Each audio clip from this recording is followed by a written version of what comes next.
pinaka-challenge. Mahirap kasi yung gagawin ko yung mga fight scene, and then i-direct ko at the same time, and then i-preview ko pa, tapos kapag hindi may isang mali na, mali-focus lang, or yung isang goon, kunwari, dapat dito siya nakahiga, pero dito siya, bakit siya nakapunta dito? Alam mo yan, uulitin pa namin. So, yun yung medyo matugo talaga, because as you see, itong buong building ginagamit namin.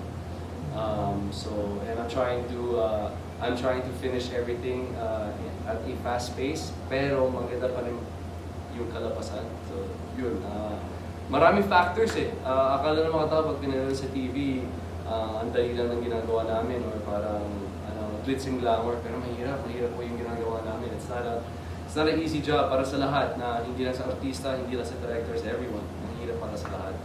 So when we get acknowledgement from viewers, or pag pinapanood po ng tao yung show namin, laking sobrang nagpapasalamat talaga kami.